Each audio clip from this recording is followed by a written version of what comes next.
Hello, everyone. Happy Tuesday, and most importantly, happy Election Day. It is the March primaries here in our local counties, and there's also federal, state, and local races that people are voting on today. Hmm. And so, first off, I want to start off talking about the early voting numbers.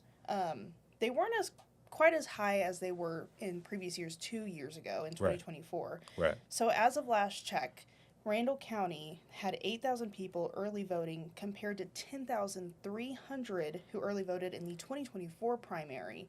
And in Potter County, a little over 3,500 rather people early voted compared to 4,700 total early voting in the 2024 primary. Yeah. I don't know. I guess for primary, I think sometimes people think that, oh, it's just a primary Yeah, it's election. not as It's important. not as important, but Yeah. that's actually not true. These primary elections are just as important as the general election. So, Yeah. no, like we always say, no matter which way you lean, it is important to let your voice be heard because Absolutely. these directions, these races, Hmm. they affect you on a local level, which is more so than a federal level, and in some cases even a state level. So Yeah. you definitely want to pay attention to these primary elections locally. Absolutely. And essentially, what you're voting on is you're not necessarily picking the winner right now, right? Right, You're picking the candidates for the November winner. So right, it's very important that you get out there, get your voice heard, and all that today. So yes, we're going to kind of go over just a few of the different races that you're going to see on the ballot today whenever you're heading out and you're going to go vote. So the first one I want to start off with is state representative for House District 88. Our Jack Kessler, he has been, interviewing these contested races. hmm And so he kind of talked to a few of these people that we're going to mention today. But Representative Ken King, he is serving his seventh term in this office. And according to King's political website, he's been endorsed by President Trump, Governor Abbott, and Senator Cruz.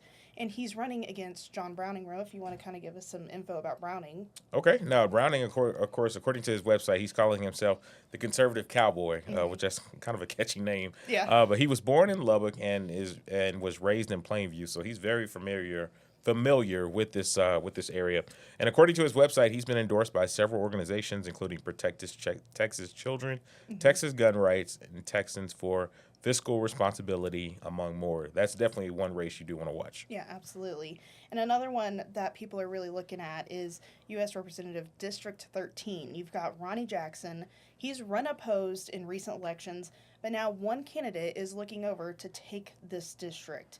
Jackson has been representing District 13 on the national level since 2020. He ran opposed in 2024, and he had one opponent in 2022, two opponents in 2020. Now, this time around, Congressman Jackson will face Chastity Wedgeworth. And of course, on Wedgeworth's website, it says that she's a constitutional conservative who puts voters first. And when our Jack Kessler, when he Yeah. asked Wedgeworth about Jackson's time in office, she told him that for her, her life has not gotten better since 2021, and she believes others would say the same. And just real quick, Jack's done a great job of sitting down and talking to some of these candidates, Yeah. and really getting their views on where things are. Absolutely. And another one to watch out for, you've got State Representative District 86. We're going to talk about the GOP for this one. Representative John Smithy, he announced in November he's retiring from office. Smithy spent 40 years in office representing our area, and Jamie Haynes is running on the platform of fiscal responsibility, safeguarding rural communities, and protecting Texas children. And of course, Haynes is running against Holly Jeffries. And Jeffrey, she's running on a platform of faith, family, and Texas Panhandle values. John Smithy, I think he shook a lot of people up when he Yeah. announced that he was stepping away or retiring from office. But of course, he's been in, I mean, almost as long as I've been alive. Right. So that's definitely a race. That's definitely one that you definitely want to check out. We can move on to U.S. Senate GOP. Yeah. John Cornyn, another longtime guy Yeah. that's been in office. I mean, he's been in office since 2002, which, by the way, is the year I graduated high school. Yeah. A year after I was born. So. Every I keep time, bringing and I that just up. cannot believe every time I bring that up, it's just like it punches me in my heart. Yeah. Now, of course, Cornyn, Attorney General Ken Paxton, and Representative Wesley Hunt, they are all running in this election. That's going to be another one that could be hotly contested. Absolutely. And on that Democratic side for U.S. Senate, Congresswoman Jasmine Crockett is facing State Representative James Tallarico. I mean, this is definitely one that the Democrats want to watch out for. I mean, this has been a highly talked about race. So. Absolutely. I mean, and Crockett, she made her way to Lubbock recently. She was in Amarillo previously before that. I think it's been a few weeks, maybe a few months. Tallarico, I'm trying to think. Did he came up here? Yeah. I think we covered that. It's trust me. They were both. Yeah. Yeah, it's been so much going on. It's been a little bit, and it's been so much going on. But this is probably the hottest race in this election. I would probably say you could argue it's very heated. Yes. So. And moving on, Texas governor. That's also one people are really looking out for. Governor Greg Abbott is running for the GOP.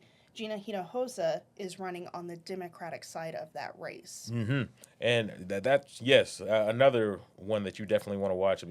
I believe Greg Abbott. He's a multi-term governor, so that's a hotly contested one. Over on the AG side, the Attorney General for Texas, Chip Roy, running against Mays Middleton for the GOP. Anthony Box, Joe Jaworski, and Nathan Johnson, running on the Democratic side. Absolutely, and Texas Ag Commissioner, incumbent Sid Miller, he's facing Nate Sheets. Incumbent Sid Miller, he's been in that position for a little bit now. Democrat Clayton Tucker, he's running unopposed in the primary right now. Over in Gray County for the sheriff, back in October, Sheriff Michael Ryan unfortunately passed away. J.C. Skinner was appointed sheriff after Ryan's untimely death. Now, both Skinner, I said Skinner earlier, Skinner, excuse me, so sorry about that. Both Skinner and Dallas Klein are running for Gray County Sheriff. Absolutely. And now, of course, we're diving into those local races. Potter County Commissioner 2, GOP incumbent Blair Schaefer and Jeff Rafe are running for that. Democrat incumbent Warren Coble and Timothy Gassaway will be running in that race as well. On that Democratic side, well, actually, the GOP and Democratic side, those are two ones that are going to be hotly contested. I know I've been driving around and I've been seeing signs for all four parties, and hadn't had a chance to visit, with any of them, but just seeing the amount of support for all four of these candidates, that tells you a lot. That's one to watch out for. Yeah, it's going to be a big local race to watch here for sure. But also we've got Clovis Mayor. That race is going on in this election as well. Incumbent Mike Morris is facing Missy Bertrand for this one. Oh, sorry about that. I'm you're so fine. sorry. Clovis has quite a bit going on. Clovis Commissioner 2, incumbent Gail Tarson, heading up against Victoria Robledo. And for Clovis Commissioner 3, you've got incumbent Debbie Zamora and Douglas Pettigrew. District 3 for a 3-year term, incumbent Helen Casas, Paul Nelson, and C. Brian Davis are all running for that. Wow. And then Commissioner 4 spot, incumbent Chris Bryan, Dean Hartage, and Josefita Griego. So some important I think in some cases lesser known, but just as important races going on over in Clovis. Absolutely. And of course, in addition to those candidate choices, you're also going to see a few props on your ballot. Now, these propositions, they're going to be listed at the end of your ballot after you're done voting on who you would like to see representing your political party in November. Now, there are going to be propositions like, should Texas enact term limits on elected officials for the Republican Party ballot? And on the Democratic Party ballot, you're going to see, should Texas expand Medicaid? That's going to be listed on there. And on the Republican side, some important races that Republicans are watching for all over the state. The Attorney General's race, like we alluded to earlier. The Controller's race between former State Senator Don Huffines, current Railroad Commissioner Christy Craddock, and Acting Controller Kelly Hancock. Yep. And then important races that Democrats are really looking for this election, that heated Senate battle between Tallarico and Crockett, like we had mentioned before, and also those 3 Democrats that are running in the Attorney General race. Yes, which has a chance to go. Well, it's remaining in the Attorney General runoff. And actually, speaking of runoff, so what actually happens if no one wins the majority? Well, in the state of Texas, they require a candidate to receive more than 50% of the vote to win a primary outright. Now, if that doesn't happen, the top 2 candidates, they'll go to a runoff where the election day for their runoff statewide is scheduled for May May 26th. Mm-hmm. Now, runoff, I think a lot of times, because I know for me, when I was in high school and they would be teaching us civics, Yeah. and somebody would say a runoff, I'm like, man, are we like in track? Right. But You're like, what's going on? yeah, but they are common in multi-candidate races, Mm-hmm. and they often have much lower turnout, and which means these results Mm-hmm. can shift significantly. Absolutely. Just because you go out cast your vote today, Hmm. it doesn't mean that candidate's going to stick. So you really want to make sure if there is a runoff, which it's likely to happen, Hmm. that you want to go out and cast that vote during that runoff election as well. Absolutely. Now, we're also going to tell you of course, we're previewing this election today. It's the morning, voting has already started, but it goes until 7 p.m. tonight. So we want to tell you some very important things that you should know before you head out to the polls today. Hmm. And of course, like I mentioned, they're open from 7 to 7 statewide. If you are in line at 7 p.m., you are still allowed to cast that ballot today. Yes, and then both Potter and Randall counties for residents in both of those counties, they have 15 election day Mm-hmm. voting centers that they've told us about. And of course, today is election day, so if you go out today, be prepared to wait in line Yeah. at some of these locations because lines tend to be the longest, Mm-hmm. and as these centers tend to be the busiest on election day.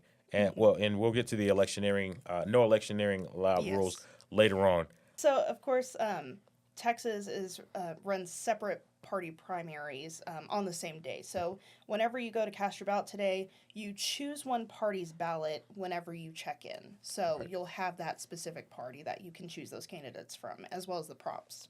Absolutely. And as far as identification, I know voter ID and things like that has been a really big topic Mm-hmm. in the news lately. Now, at least in the state of Texas, you must be a registered voter and you must have one of the 7 acceptable forms of ID with you. Now, here's some examples of that: Texas driver's license, a U.S. military ID card with a photo, Mm-hmm. a U.S. passport, a handgun license is another Yeah, believe acceptable there's form. 7 Yeah, total forms that you can find. I think it's votetexas.gov. They've had all that listed out there. absolutely. But of course, if you're going without a standard ID, you don't have one, you can complete a reasonable impediment declaration and provide supporting identification. That way, you can still go out and vote today. Hmm. And as far as electioneering, no electioneering is allowed, meaning you cannot wear a shirt affiliated with a Hmm. specific party. And trust me, if you go to one of these election centers with a shirt or anything like that, wearing that, they will turn you away. Hmm. So just be prepared for that. It's best to just not even chance it. Absolutely. And of course, no phones are allowed in these polling locations. So if you wrote some notes out and you really want to use them whenever you're casting that ballot today, you have to write them down on a piece of paper and you can bring that with you. You Right. cannot use your phone. Right, and I think on that it's important to let people. I know a lot of time on social media we see people take pictures saying Hmm. I voted and everything else. Now, Yeah, if you want to do that when you get to your car, that's absolutely. fine. Please do not do that while you're inside the polling location because that can actually cancel your ballot in some Yeah. cases if you're caught doing that. So don't chance that if you want your voice to be heard. Absolutely. And as far as polling locations go, and we're going to kind of touch base on those military or overseas ballot deadlines if you have that. But for Potter County, you can go vote at locations like the Tri State Fairgrounds, the Santa Fe building. There are so many more. We have them listed out on our website. Hmm. And then for Randall County, of course, you can go vote at the Randall County Annex and the Texas Panhandle War Memorial Center. We also got a ton of libraries and churches that are also doing election day too. Hmm. So you can definitely go to our website and find a specific location for you. And as far as overseas or military ballots, those can be accepted through March 9th. And some great notes about this election, like Caylee alluded to earlier.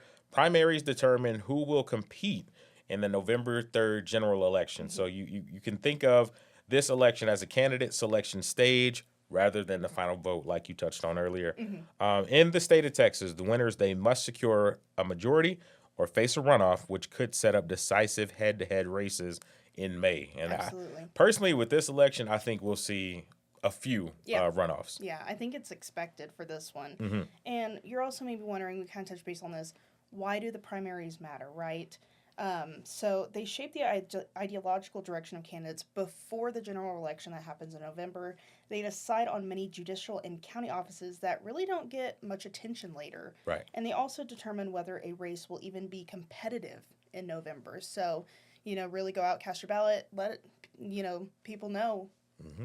what candidate do you want, what props do you want, and that can really get that information for that November ballot. Yeah, it's funny how it's not funny, but it's really kind of cool when you look at it to see how the Hmm. American election system works because you have the Yeah. primary election, which helps shape the midterms in Hmm. November that we'll see coming up later this year, which 2 years later Yeah. affect the presidential election, the general election Hmm. that we have. So they're all kind of intertwined. Yeah. So I know there are some people that like I know personally they may not even vote in this election because it's not that important. Hmm. That It can be sets everything up. it does. That could Hmm. not be further from the truth. It sets everything up, and trust me, that this lays the foundation for what comes next. Hmm. So, if you want your voice to be heard in November, get out there today. Absolutely. And of course, we've got everything that you need to know before you head out to the polls today on myhighplains.com, including those sample ballots, what to take with you in polling locations.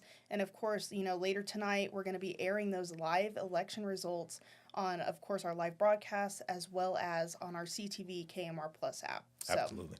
And just a quick note on MHP, I was looking through some of the sample ballots. mhm, It is comprehensive. yeah. The amount of races that are going on today. Well, this is a preview that we've given you Mhm. of some of the races, but trust me, you go to MHP, myhighplains.com, and it is a lot. Yeah, So, absolutely. There's a lot that goes into it it, is. so you really want to make sure you do your research before you go out there because you don't want to be blind voting, Right. essentially. Absolutely. But of course, that's all we have for you today. Of course, make sure to go out, cast your ballot, let your voice be heard, and stay tuned later this evening. And on myhighplains.com, we've got coverage for you throughout the day.